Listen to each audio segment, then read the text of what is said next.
Hi, I'm Susan Drumm, and welcome to the Enlightened Executive, where your personal evolution sparks your leadership evolution. Each episode, we feature groundbreaking techniques and strategies to help executives and entrepreneurs get the edge in personal and leadership effectiveness.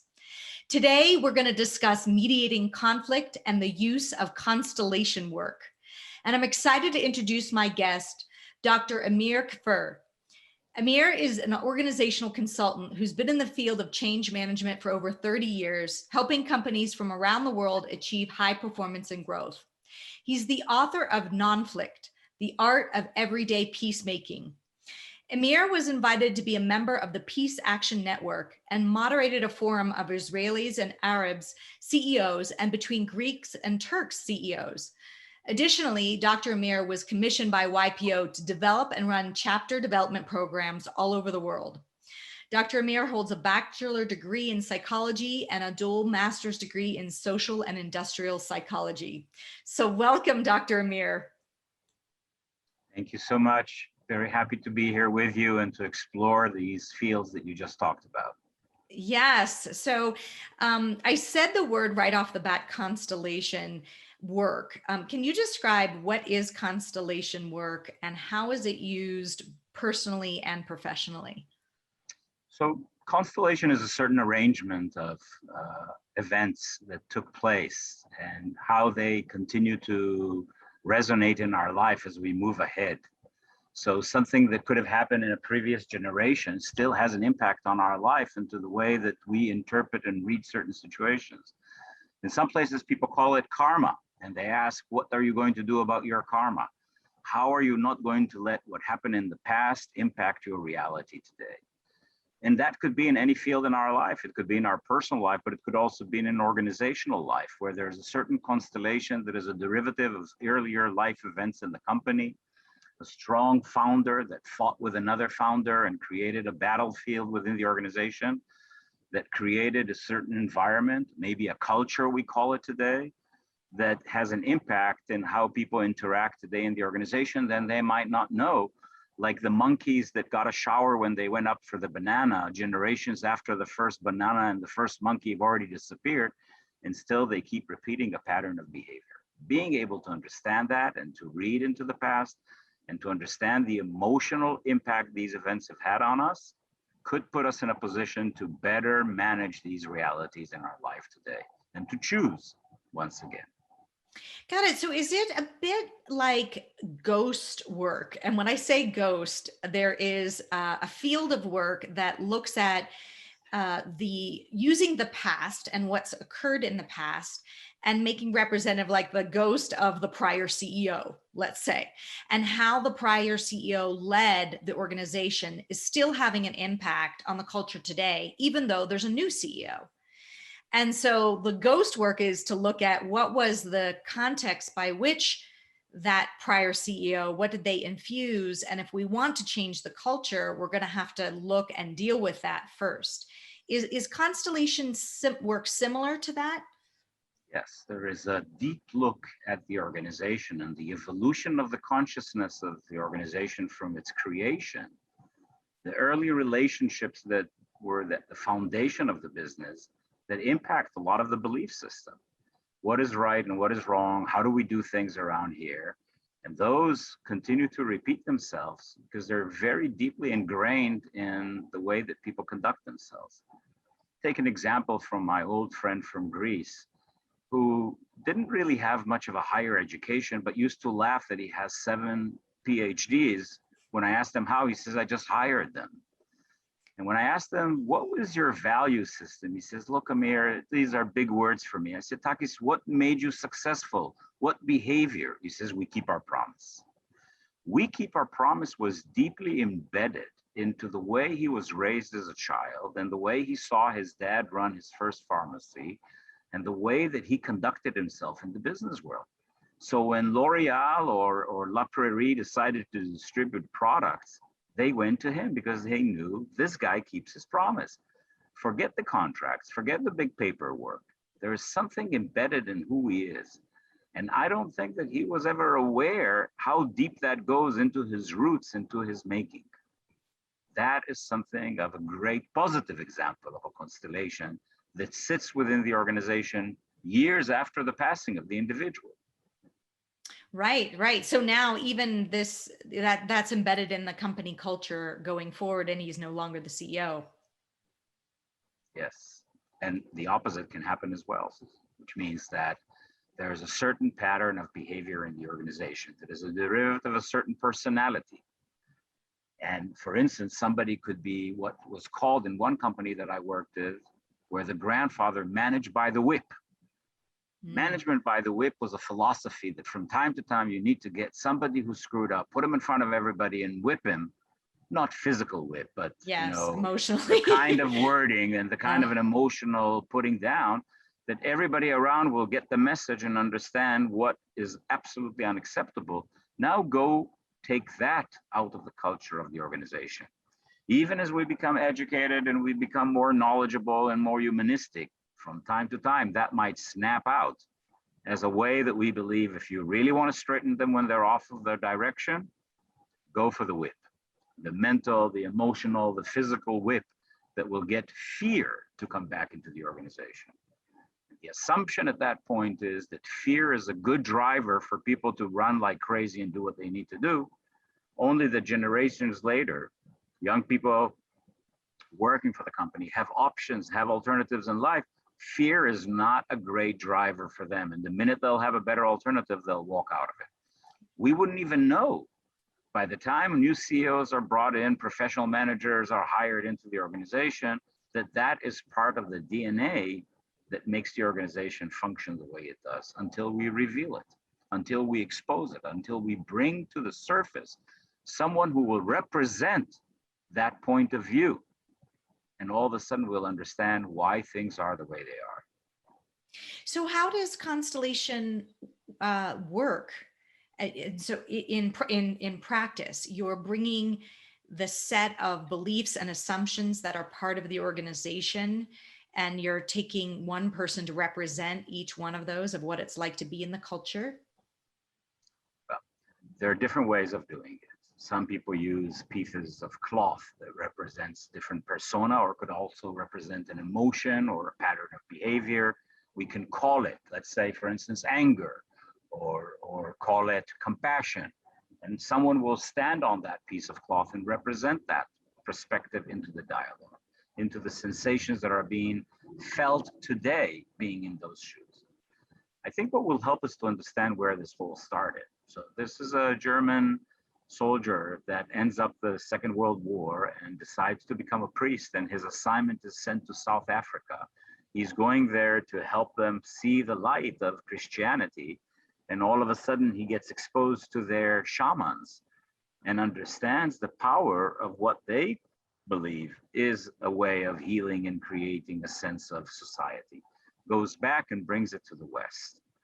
Heilinger actually introduced the world to a deeper understanding of our ability, not being in that family at all, to actually represent those points of view. There's a universal connection. So certain patterns of behavior are universal. We can see them in different families, in different companies, within different individuals. Sometimes in the literature of management, we call it styles of management.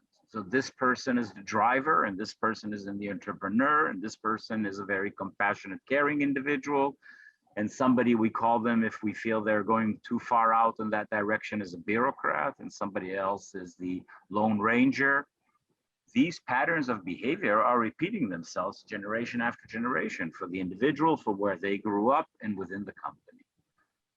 So all of this is about really raising awareness and attempting to understand really where we are and what's causing us to behave the way that we do.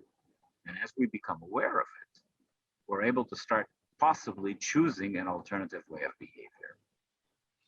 And so in doing real culture change work, I would imagine we need to bring some of the current beliefs and way of operating to the surface to really get clear on the impact before we can choose differently. Is that how you would approach it?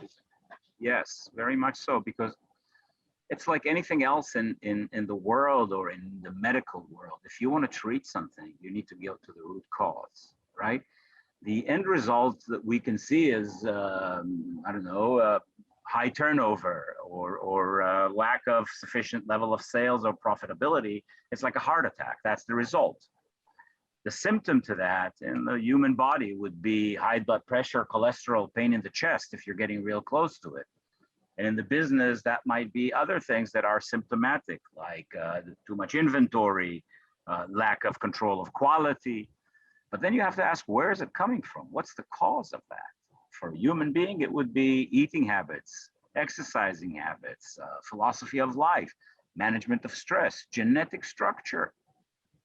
For an organization, quite often it could be within the culture, the belief system, the patterns of behavior that have deeply embedded in the organization. So if you want to change an organization, it's not enough to change the strategy. Yeah. As a matter of fact, my teacher, Adizes, used to say that a strategy is like a great cherry, but a cherry on a pile of crap doesn't make it a cherry pie. If you do not transform the relationship at the bottom of the organization, the patterns of behavior, which takes a long time to change sometimes, you might not change the whole organization. If something deeply embedded in the DNA will not change, and people that start companies new often are starving to create a certain DNA, right? Collins and Porras and Build to Last talk a lot about those organizations that were founded by individuals that instilled a certain pattern of behavior and a belief system that transcended them for generations within the organization. Similarly, sometimes there are patterns of behavior that are really unhealthy. They came from days of survival, from a time of war, where nothing else was available to do but to assert a certain behavior that may have been the most appropriate thing to do at the time, but is not true any longer. Yes, I've seen that so often in organizations that start out very scrappy entrepreneur, 10-person, and they manage a certain way, and they're about survival, right? They're just trying to, and now they're a 400-person organization and they're still leading it the way they did when they're 10-person, and the rest of the organization is not responding in the appropriate way. And I think it's hard for leaders to sometimes see that, that old adage, what got you here won't get you there. It's time to shift, but they're not paying attention to the changes in the environment. Changes in environment meaning, what do our employees need now that we're 400 people? How do we need to show up? How does our role as a leader show up from external focus to more internal focus now in leading the organization? How do we develop the next generation of leaders? That wasn't part of the DNA back when you were 10-person. You weren't thinking about how do we develop the next generation of leaders. You were thinking, how do we survive the next year, right? So I think this work can be incredibly powerful for people to realize what's been driving them in the background and what it is that needs to shift given the environment or the conditions have shifted. Right. It's a little bit like parenthood, that for raising someone very young, a baby, a certain pattern of behavior is essential. As they grow, if you continue to treat your kids with the same pattern of behavior, you're out of sync. So it's very common for a founder of a company to be very obsessed with every dealer, with every detail, and to control a lot of the decision. It's very much a one woman, one man show to start with. And over time, it continues to evolve. There are things you let go of and you institutionalize in the organization. I remember I told one founder that I work with, look, we need to institutionalize you. What I meant is to institutionalize your spirit of entrepreneurship. So it's not embedded in one individual, and we need to build an The word did not go well, let's institutionalize you. But to some Right. extent, there is a madness that we repeat doing what used to work at one time at a different setup in a different world. And either the individual changes, and often they don't, it's called the founder's trap, or the individual is able to evolve, either change themselves or build around them a group of people that complement them in such a powerful way that will compensate for their difficulty to be able to perform in areas that they never did. Mm-hmm. And in ways that they've never done before. It's like learning a new job, a new skill, a new life skill. Yes. Those who are able to see the change, to see how the world is changing, to be able to manage that transition, right? This is Darwinism. And to fix the way that they are conducting themselves inappropriate to the setup are actually very, very successful. Those organizations evolved to a point where, similar to what people used to say about GE, it is not anymore dependent on one individual largely. There is a mechanism that is bigger than any individual that is able to reinvent itself in this way. Yeah.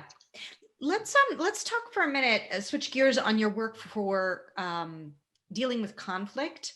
And obviously, I mentioned at the start, you're in your bio, you've done some really important work with groups that traditionally have a lot of conflict between them. Perhaps you can share a little bit about your philosophy and how you approach that.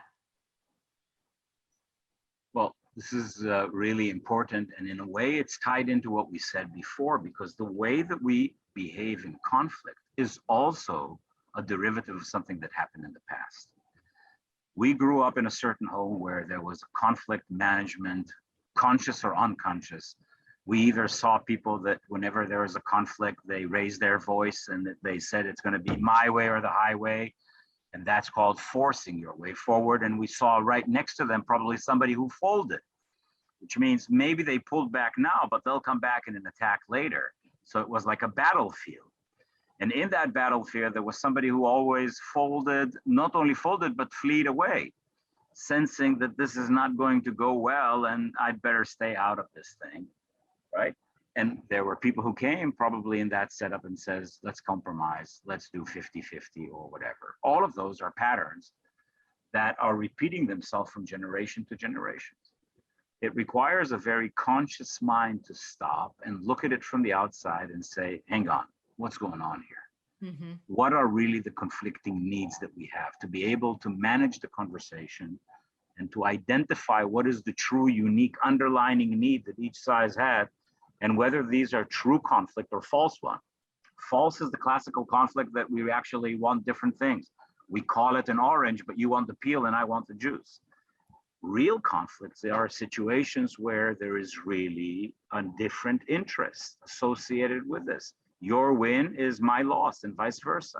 How do we manage those situations? And I was just fortunate to be asked to be a moderator of a peace forum between Israelis and Arab, which was a bit peculiar for an Israeli to be a moderator of such.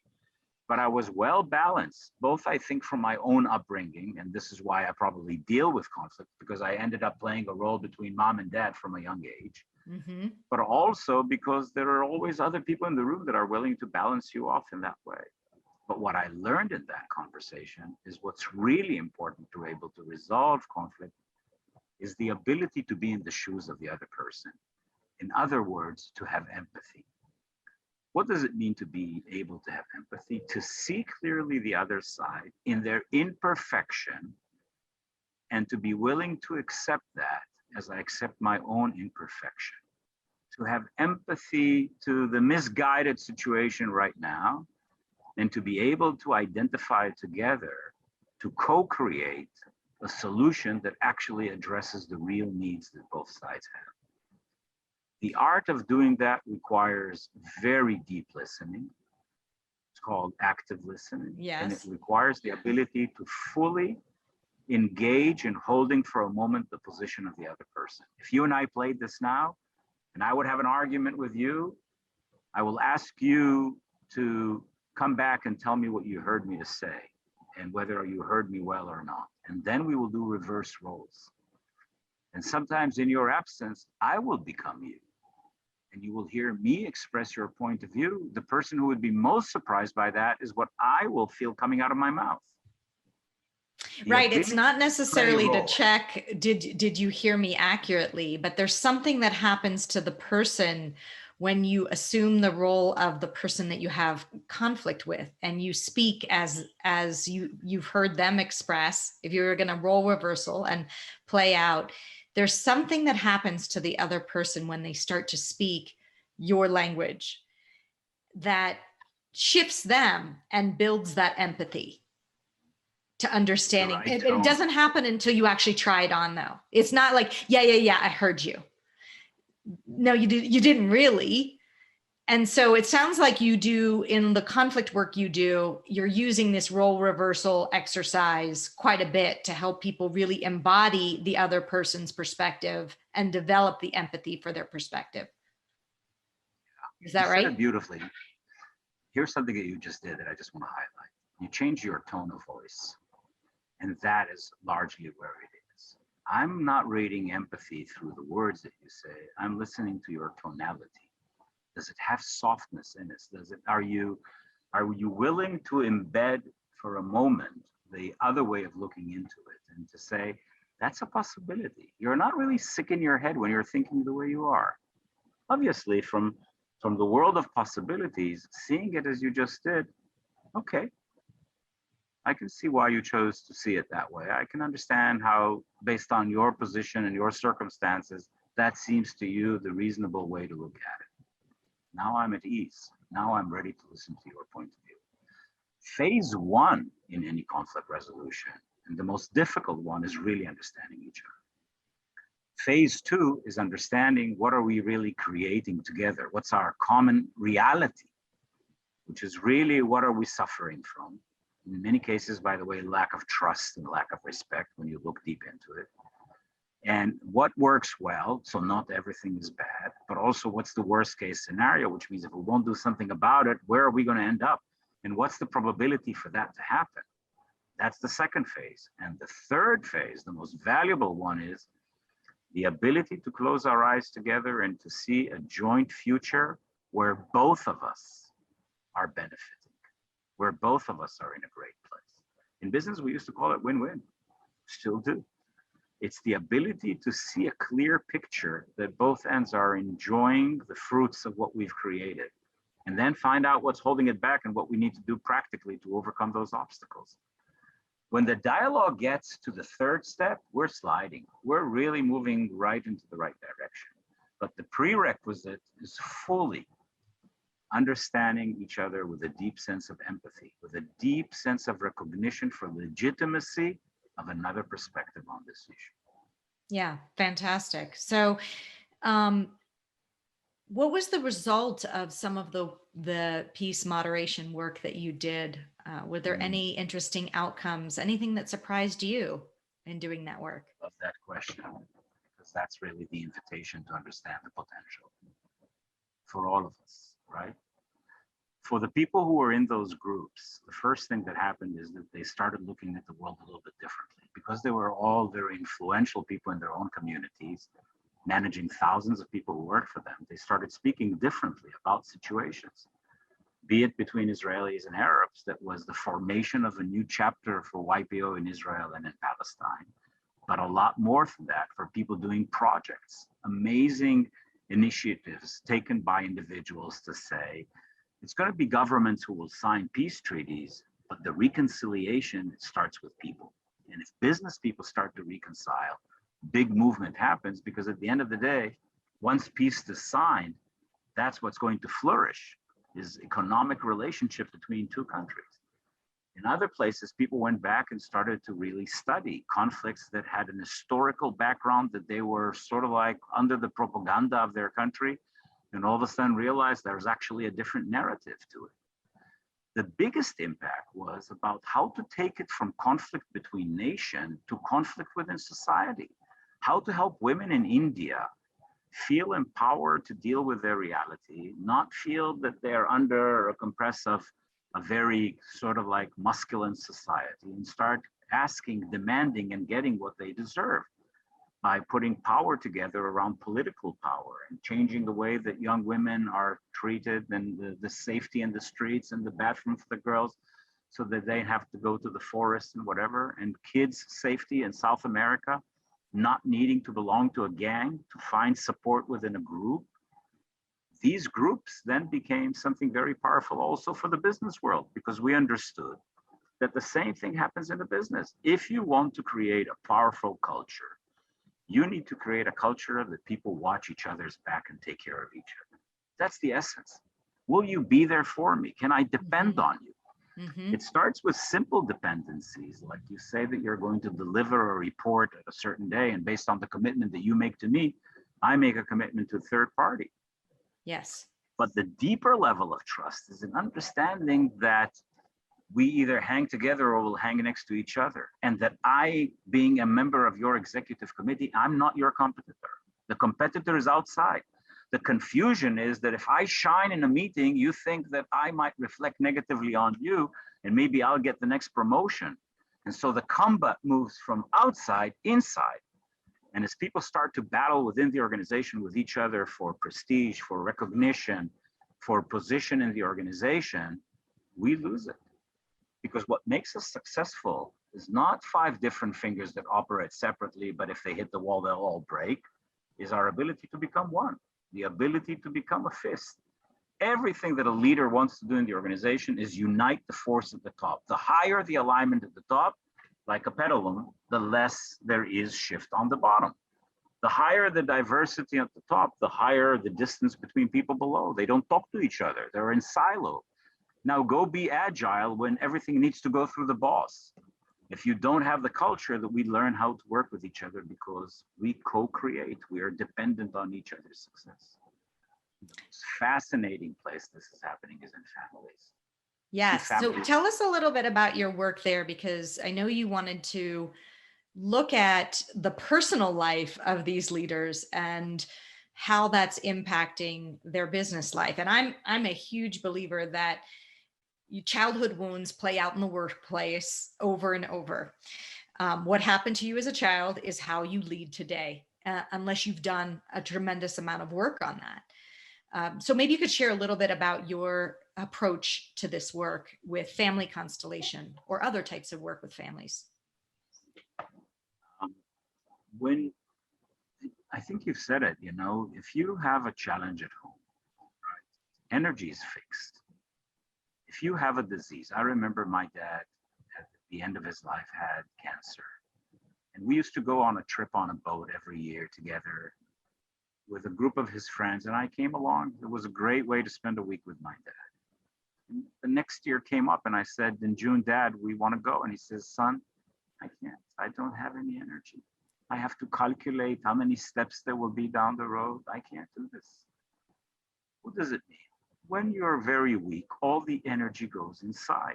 Only the remaining excess energy is available to go outside. Similarly, in an organization, if people are fighting all the time inside, there's less energy available to deal with the outside world. And if you're going through a divorce, which happens to people as an extreme example, and it's a bad divorce, because some divorce are good divorce. That's a good thing to happen. You move on in life. But sometimes it becomes a battlefield that involves the kids and God knows what else. You don't have energy because you're so preoccupied in bringing peace to the most precious system in your life. You have very little energy for the outside world. Being able to deal and make successful families work well is a life project. And I think Corona has taught many of us that that is a priority. If that works, our life is okay. We'll have food on our table. There's only so much that we can eat. There's a roof above our head. At the end of our life, we won't see our clients and our vendors. We will see, hopefully, our family members. And the kind of relationship that we will create there will give us power to deal with the world around us.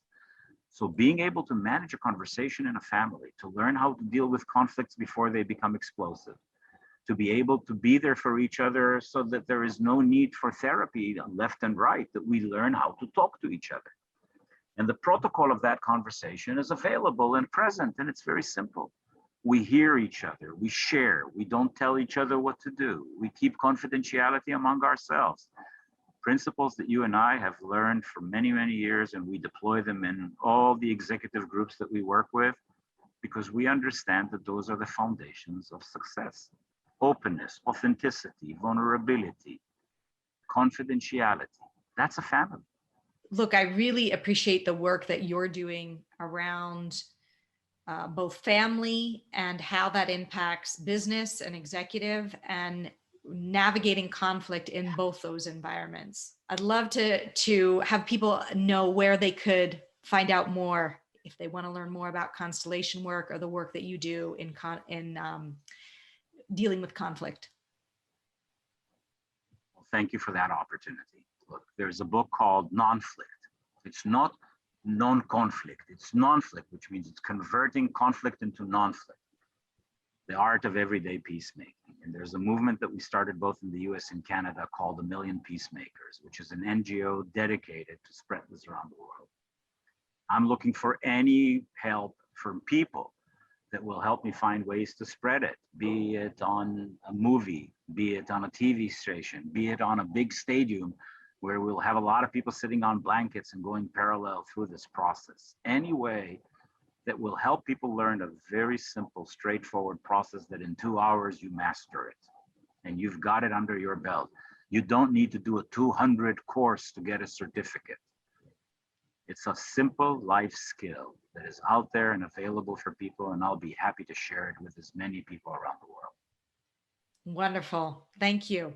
And thank you for giving that gift to people. We all need to learn to deal with conflict in a better way. If you like this episode, you're not going to want to miss my interview with Joey Klein on training your emotional health for peak performance.